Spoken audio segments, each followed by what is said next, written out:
दो गुंडे बाइक से ज़ैनब को फॉलो करते हैं और ज़ैनब पैसे से भरा बैग लेकर खुशी-खुशी हवेली जाती है कि इन पैसों से वो अपना परफ्यूम प्रोजेक्ट पूरा कर अपनी फैमिली को एक बेहतर लाइफस्टाइल देगी। तभी गुंडे ज़ैनब को चाकू दिखाकर बैग छीनने लगते हैं और ज़ैनब भी बैग को बचाने के लिए उनसे लड़ती है, लेकिन गुंडे बैग ज़ैनब से छीन कर लेकर चले जाते हैं। ये देखकर ज़ैनब रोने लगती है कि वो अपनी फैमिली से क्या कहेगी कि वो उन्हें एक बेहतर लाइफस्टाइल नहीं दे सकती। तभी ज़ैनब को आइडिया आता है कि उसे अंकल खुर्शीद से पैसे चोरी होने की बात बतानी होगी। हलील ज़ैनब का वेट करता है कि आशू आती है और हलील उससे ज़ैनब के बारे में पूछता है, जिस पर आशू कहती है कि ज़ैनब कहीं बाहर गई है। हलील आशू को जाने को कहता है और गुस्से में टेबल पर हाथ मारता है और कहता है कि जरूर ज़ैनब वो प्रोजेक्ट किसी दूसरे के साथ पूरा करने के लिए गई है, लेकिन मैं ज़ैनब को इस प्रोजेक्ट को किसी और के साथ करने नहीं दूंगा और ना ही ज़ैनब को यहाँ से कहीं और जाने दूंगा। हलील गुस्से से पंच करता है कि वहाँ गुलहान आती है और हलील को परेशान देखकर ज़ैनब के बारे में पूछती है, जिस पर हलील कहता है कि ज़ैनब अपना प्रोजेक्ट किसी और के साथ करना चाहती है। गुलहान हलील को ज़ैनब के लिए परेशान देखकर स्माइल करते हुए चली जाती है।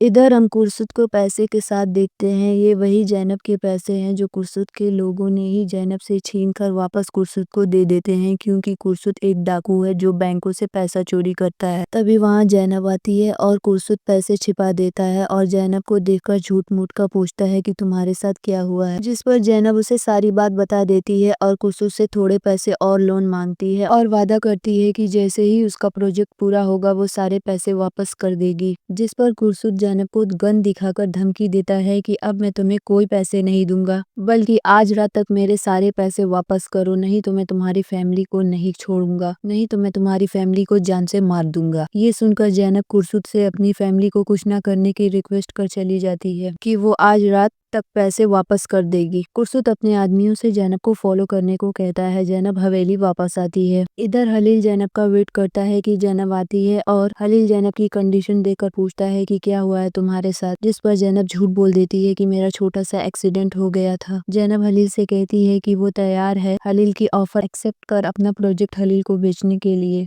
जिस पर हलील कहता है कि मैं सोच कर बताऊंगा कि मुझे तुम्हारा प्रोजेक्ट खरीदना है या नहीं। हलील की बात सुनकर ज़ैनब हलील का हाथ पकड़कर कहती है, इसमें तुम्हें सोचना क्या है, कल तक तो तुम्हारे पास कॉन्ट्रैक्ट भी रेडी था, तो लाओ कॉन्ट्रैक्ट में साइन करने को तैयार हूँ। जिस पर हलील ज़ैनब को याद दिलाता है कि उस कॉन्ट्रैक्ट को तुमने फाड़कर मेरे मुंह पर फेंक दिया था। ये सुनकर ज़ैनब शर्मिंदा होकर हलील से पूछती है कि तुम कब तक मेरा प्रोजेक्ट खरीदोगे, और हलील कहता है कि शायद आज रात तक। जिस पर ज़ैनब रोते हुए हलील का हाथ पकड़ के रिक्वेस्ट करती है कि आज रात से पहले खरीद लो, और हलील ज़ैनब की जल्दबाजी देखकर पूछता है कि क्या हुआ है, जिस पर ज़ैनब बिना कुछ बोले हलील का हाथ छोड़ देती है, जो देखकर हलील कहता है जब कॉन्ट्रैक्ट रेडी हो जाएगा तुम्हें बता दूंगा, अब जाओ तुम। और ज़ैनब के जाते ही हलील सोचने लगता है कि जरूर ज़ैनब के साथ कुछ हुआ है, तभी वो ऐसे रिएक्ट कर रही है।